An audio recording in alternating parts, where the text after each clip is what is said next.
The porch was wet from a late morning rain, the kind that soaked in rather than slid off. Pine needles clung to the wood, scattered across the steps like they'd been dropped one by one, purposefully.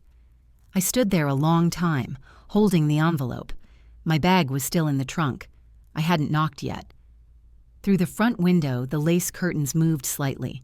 Someone had just walked past. I shifted my weight and heard the quiet creak under the boards. The old place hadn't changed. Same chipped blue paint around the windows. Same uneven step at the top that my mother had warned me about as a child and then forgotten to fix. I didn't come to argue. I came to do what I promised. The envelope in my hand was thick, sealed with a band, legal weight to it. The lawyer had handed it to me himself after the funeral. "Read it alone," he'd said, touching the corner with 2 fingers. "Then call me." Inside, not a bill, not a threat, but something closer to responsibility. The deed to a small but fully paid apartment overlooking the downtown square, and papers giving me ownership of nearly half a business, Marion's, the cafe my grandmother had co-founded and quietly managed behind the scenes until her last hospital stay. I hadn't told anyone, not yet. I hadn't had the chance. From inside the house, a voice rose. My mother's. "She's here. I saw her car." I froze. Someone else answered. Paul, my stepfather. Good. Everyone remember what we said. Don't crowd her. Let her settle first. The doctor's coming in the morning. A pause. Then, he owes us a favor. He'll do what needs doing. The doorknob was inches from my hand. I didn't move. "She'll be tired," my mother said again, voice low, clipped. "Grief works in our favor. Exhaustion, too. If she signs without reading—" My younger brother laughed, a short, dry sound. "Just don't let her get suspicious. She always was paranoid after deployments." "You act like she's some kind of threat," my older brother cut in. "She's not. She wants someone to tell her what to do. She always has. She just thinks she doesn't." "Then let her think it," Paul said. "We smile. We comfort. She signs." I turned my head slightly, just enough to catch my own reflection in the narrow glass panel beside the door. Wind-streaked hair, black coat still damp, face unreadable. I looked like someone on her way in. I looked like someone who trusted them. "She's fragile," my mother added, quieter now. "The military didn't help. We'll frame it as care, concern. It's believable. PTSD, fatigue, poor judgment, temporary guardianship until everything's sorted. She'll resist less if she feels loved." Temporary. A word that always means forever when spoken by people like her. My heart didn't race. It slowed. That was the training. That was the gift. Then my older brother again. "Once she signs the power of attorney, we can do the rest. The apartment, the cafe, the investments. Clean. Simple." My mother exhaled like she was solving a math problem. "Once we're on the accounts," she said, "we can decide what to keep." The envelope in my hand felt heavier. I hadn't even opened it yet. I didn't need to. I already knew the numbers. I already knew who I'd be calling if this went further. My grandmother had made me promise I'd never handle it alone. Inside the house, laughter now. Light. Familiar. The kind people use before closing a trap. I closed my eyes. For a moment, I'd let myself imagine walking through that door and saying it gently, "Grandma left me something. We're okay. There's enough." I'd imagine my mother's shoulders relaxing, my brothers surprised but grateful. I'd imagined something close to family. I didn't imagine this. I stepped back from the door just slightly and reached into my coat pocket. Phone still there, battery still full. I tapped the screen, scrolled quickly, and opened the encrypted folder. I recorded 10 seconds of audio. Just enough. Not everything. Not yet. The rest would come later, with witnesses, with signatures, with time. Then I slipped the phone away and stepped forward again. I knocked. The voices inside went silent. A few seconds passed. The door opened, slow and deliberate, like they were making sure to look surprised. My mother stood there in a navy sweater, her expression perfectly arranged. "Oh, Carolyn," she breathed. "You look tired. Come in." I let my shoulders sag just slightly, eyes down. "It's been a long drive," I said. I don't know what I'm doing, honestly." My mother stepped forward and put her arms around me. Her perfume smelled like something expensive and careful. Her hands were firm, possessive. "We've got you now," she said. Inside, the house smelled like lemon cleaner and baked bread. The candles were lit, the fireplace on, cozy like a staged photograph. My stepfather came from the kitchen holding a mug. "Chamomile," he said, offering it. "It helps. You need rest." I took the cup, sipped, watched. My brothers stood near the stairs, casual. My older brother nodded at me like we hadn't grown up in separate wars. The younger one gave me a quick grin, almost sheepish. "We were just talking about you," he said. "Glad you made it safe." I smiled faintly. "Let it land." "Thanks," I said. My mother guided me toward the couch. A soft blanket was folded across the armrest, a glass of water already on the side table, my phone charger in the outlet as if they were doing me a favor. She reached for my coat. "I'll hang this. You rest." I let her. Then I watched her tuck my coat away in the hall closet. Not the closet by the front door, the one with the lock. I didn't react. My stepfather sat down across from me and crossed his legs. His smile was gentle, non-threatening. "We know how hard this must be," he said. "Losing your grandmother, coming home, trying to think clearly through grief. It's too much for one person." My mother returned and took the seat beside me. She touched my hand. "We're here to help," she said softly. "That's what families do." I nodded, let my eyes glaze over slightly. Later, when they offered to plug in my phone downstairs so it doesn't overheat overnight, I handed it over like I didn't notice. When they pointed to the guest room, fresh sheets, no lock, I smiled, said thank you, and walked inside like someone who had nothing to hide. I sat on the edge of the bed for a long time, listening. Then I opened the drawer beside the nightstand and found exactly what I expected. Nothing. No charger. No pen. Not even a notepad. Control lives in small absences. I lay back, eyes open, hands still. Tomorrow, they'd bring the doctor. Tomorrow, they'd smile. Tomorrow, they'd ask me to sign. But tonight, I was already awake. The morning passed in stages. First came the soft knock on the guest room door, my mother's voice light and almost cheerful. "Breakfast, if you're up to it." I murmured something vague in response. She didn't press. That told me they were still waiting for the right moment. Not yet. Not until I looked weaker. The house was already busy. I heard my younger brother moving around in the garage, the sound of the dryer running, my father's voice low and calm behind a closed door. It didn't sound like grief. It sounded like planning. Downstairs, the kitchen smelled like eggs and toast. The table was set for 5. My mother poured juice into glasses already arranged in a line, like a flight attendant with a script. My stepfather looked up from the newspaper as if he'd just noticed me. "There she is," he said. "How'd you sleep?" "Well enough," I replied, taking the seat they'd clearly prepared for me, the one at the head of the table where everyone could see my face. My phone was on the sideboard, screen down, my charger conveniently coiled next to it. I didn't ask for it. "You should eat," my mother said gently. "You need your strength." I nodded and picked up my fork. They made conversation like everything was normal. My brothers talked about local road construction, someone they both knew from high school getting divorced. My mother mentioned a sale at the furniture store downtown, a new art installation going up by the park. No one mentioned the cafe. No one asked about the apartment. No one brought up the funeral. They didn't have to. The silence was curated.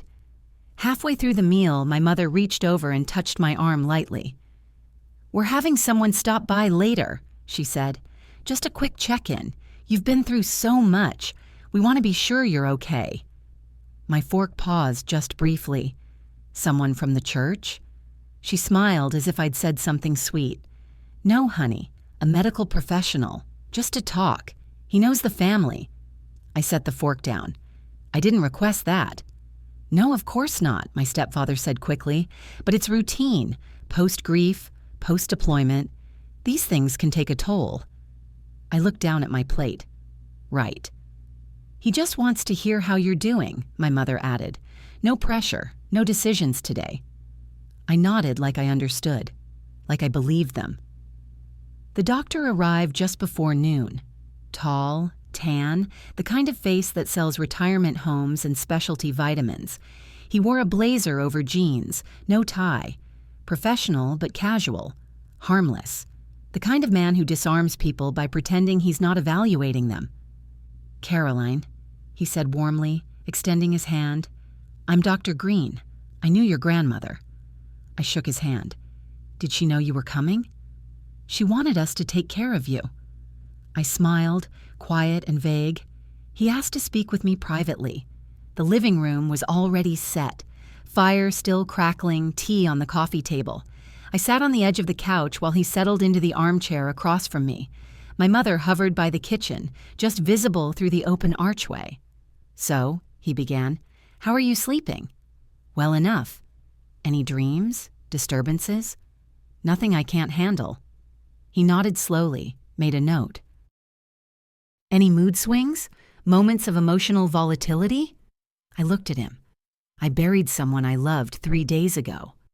Of course. Just routine questions. He kept his voice soft. The pen in his hand moved steadily. He asked about fatigue, about memory, about decisions. Do you feel overwhelmed? Pressured? Yes. That gave him pause. He looked up. By what? By everyone asking if I feel overwhelmed. He smiled politely. I didn't. More questions, vague ones. Do you ever feel disconnected from reality? Do you find yourself uncertain about the passage of time? Would you describe your mental state as stable? Yes, I answered evenly. Would you? He blinked, caught off guard. I'm here to help, Caroline. We all are. He reached into his bag and pulled out a slim folder. There's nothing binding here, just a document confirming that you agree to temporary support, just for decision-making. Nothing is taken away. It's just precautionary, for your protection. He slid it across the coffee table. You don't have to read all the legalese. It's standard. I picked it up, held it without opening it. And who drafted this? The family attorney. Someone you know. It's not complicated. I opened the folder slowly. It looked like a simple agreement. Oversight, support, temporary authority. But at the bottom, small print, light gray ink, a sentence stood out. Grants full property control to assigned trustee, indefinitely. Indefinitely. My pulse didn't change. My voice didn't rise. No, I said. The doctor looked up. No, he repeated like he hadn't heard me right. I folded the paper and handed it back. I'm not signing this. You may not fully understand. I understand enough to read. He tried again, smiling, calming. Caroline, this is a common support mechanism. You're under a lot of stress. No.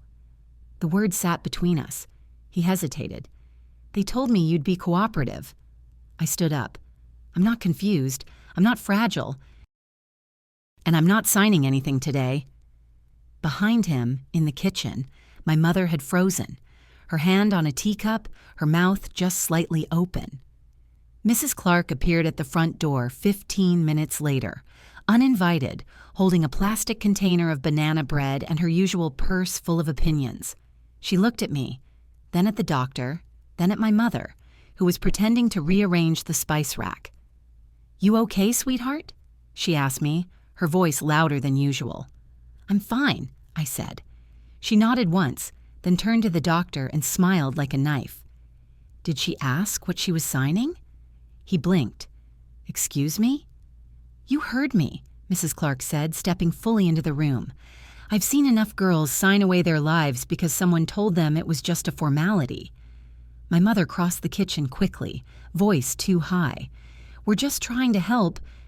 Mrs. Clark didn't look at her. You don't help someone by hiding the fine print. The doctor packed his bag without another word. He left before I did. That night, I didn't sleep in the guest room. I sat on the back porch wrapped in an old quilt, the air sharp against my face. My phone was back in my hand, still functioning, nothing deleted. I recharged it, backed up the audio, saved copies in places they couldn't reach. I didn't confront anyone. I didn't shout. I waited until the house was quiet, then made the first of several calls. First to the attorney my grandmother trusted, then to a woman in the next town who worked with veterans navigating power of attorney abuse. The last call was short, just a voicemail, to Mrs. Clark. "Thank you," I said. "You saved me from making a mistake." The stars above were dull behind cloud. The porch creaked. Somewhere a neighbor's dog barked once, then fell silent. In the morning, my family would ask what I wanted for breakfast, and I would answer, carefully, like someone who had finally read the fine print. I waited until morning to make the second call. The first had been to the attorney my grandmother trusted, the one she made me promise to keep in my contacts and never speak of unless I had to. "You'll know when," she'd said once, "not by what's said, but by what's missing." I told him everything in plain terms. No emotion, no speculation, what I'd overheard, what I'd seen, what they'd tried to have me sign. I sent him the documents. He didn't ask for commentary. He didn't need it. 2 days, he said. Stay polite. Stay visible. Do not leave the property. We'll handle it. I said I understood. In the meantime, I did what was expected. I ate with them. I answered questions softly. I nodded when they offered suggestions, made lists, repeated how hard this time must be. I sat on the couch with tea in my hand and a blanket across my knees while they played caretaker and tried not to look impatient. My mother hovered more than usual, smiling like a woman who knew the clock was ticking. My stepfather kept finding ways to mention the future and shared responsibility. My brothers asked small, harmless questions, like when I'd last checked the cafe's bank account or whether the apartment was up to code. They were waiting for something. Confirmation, a misstep, a moment of weakness. They didn't get one. On the second day, just after lunch, my mother answered a knock at the door and stepped back fast enough to let the air change. 2 people stood on the porch. 1 woman, 1 man, no uniforms, no introductions needed. "Adult Protective Services," the woman said. "We're here to ask a few questions." The shift in the room was instant. My stepfather's jaw tightened. My younger brother stood too quickly. My mother reached for the back of a chair like it might steady her. "I'm sorry," she said. "There's been a misunderstanding." "No," I replied, standing. "There hasn't." I invited them in. The interview was short, efficient. They asked about my missing phone. I told them it had been taken for charging and returned only after I asked for it directly. They asked about the document the doctor had brought. I handed it over. They read it silently. They asked if I'd been denied access to my own vehicle. I said yes. They asked if I'd been misled about the nature of the visit. I said yes again. They didn't ask why. That wasn't their job. They wrote everything down. My mother tried to speak at one point, her voice trembling just enough to sound believable. "We were worried about her. She's been under stress." The man cut her off. "Your concern is noted." The woman turned to me. "Would you like to relocate temporarily?" "No," I said. "I'll be leaving today, but not under duress." She nodded. Before they left, the man handed me a card with a direct number. "If you experience further attempts to control or manipulate your affairs, call immediately and keep records." "I already do." They walked out without a backward glance. My family stood in the living room like a cast that had forgotten their lines. I went upstairs, packed slowly, carefully.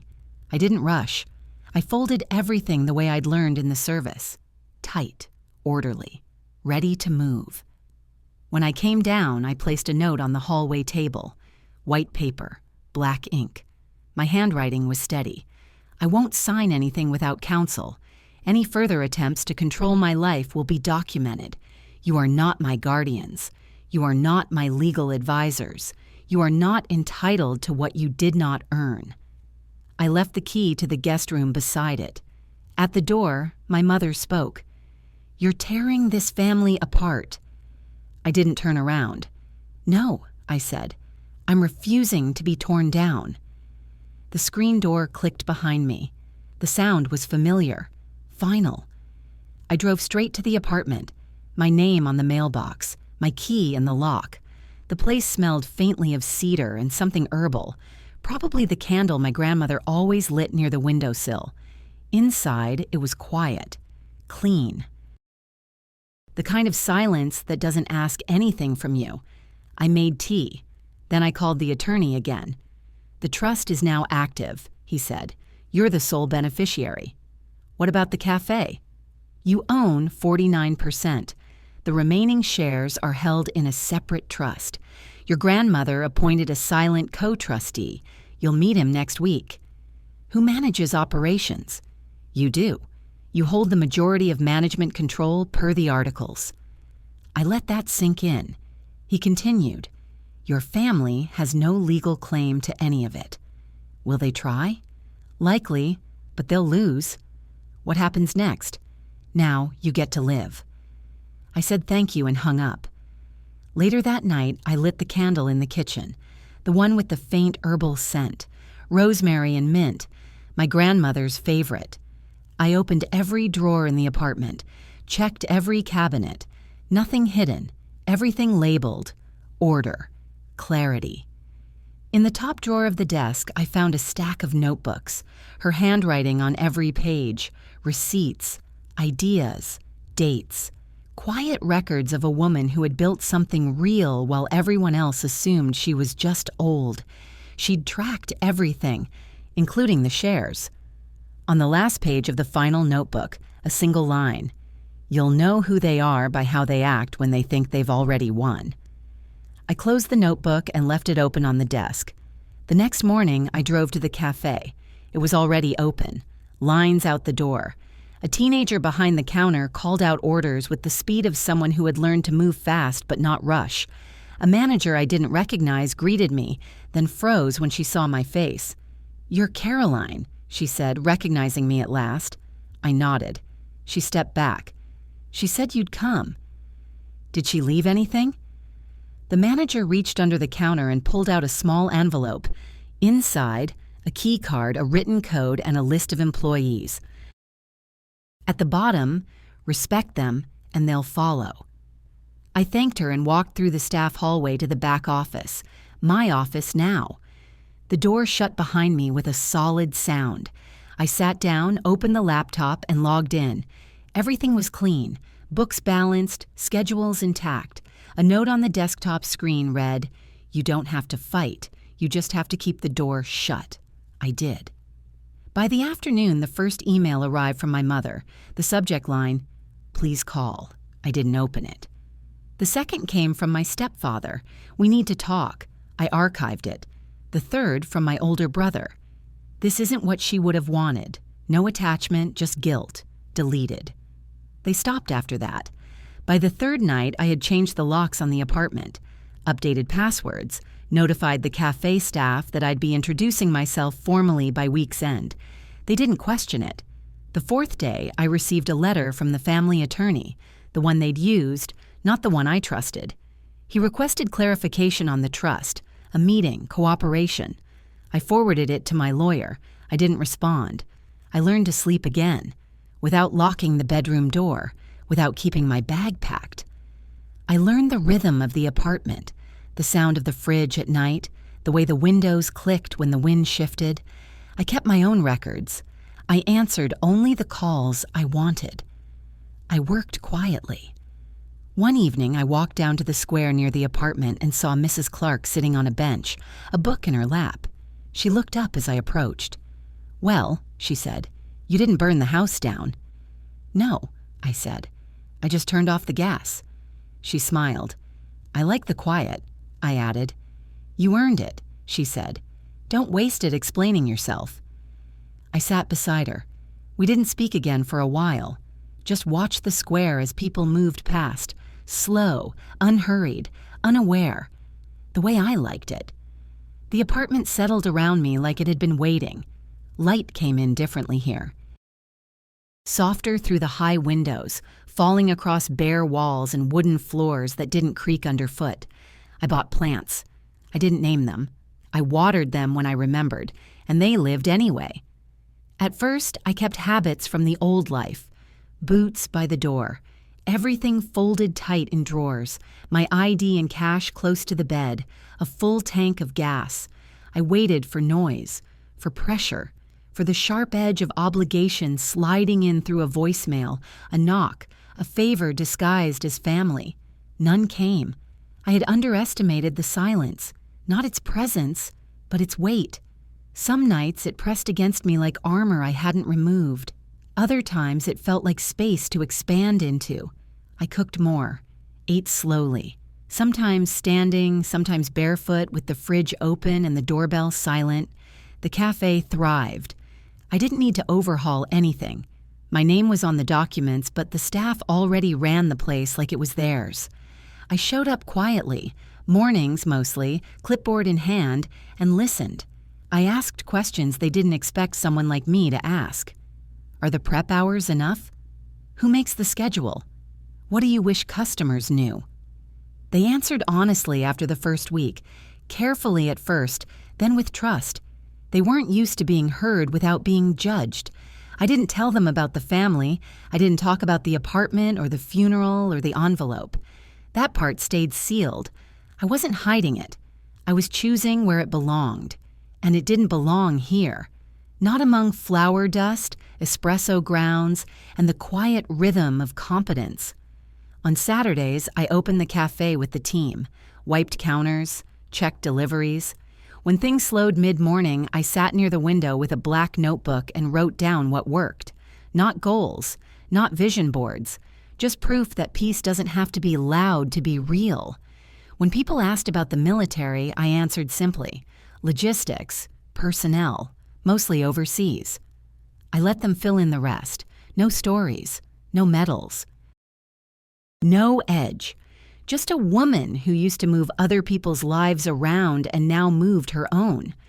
One day in March, a man came into the cafe wearing a blazer with elbow patches and too much cologne. I recognized the posture.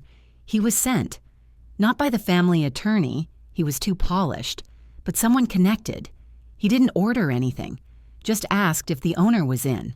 I told him no. Then I took his card and tossed it before the door closed. By spring, I stopped checking the mailbox every day. Bills came electronically.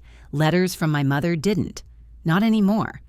Maybe they'd found someone else to manage, or maybe they finally understood there was nothing left to take.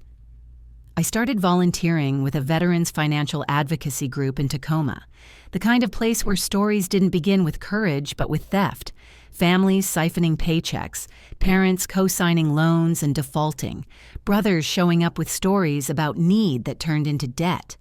I sat in rooms where women younger than me wept quietly about ruined credit, ruined trust, ruined futures. I didn't tell them what to do. I gave them paper, helped them read forms, taught them how to ask questions people weren't used to being asked. Who else has access to this? What's the default clause? Can I take this home and read it first? Sometimes that was enough to stop a theft before it started. Sometimes it wasn't. I didn't promise safety, just tools, just voice. A woman named Raina came in one Thursday, eyes hollow. Her father had moved money from her account into his business while she was in the reserves.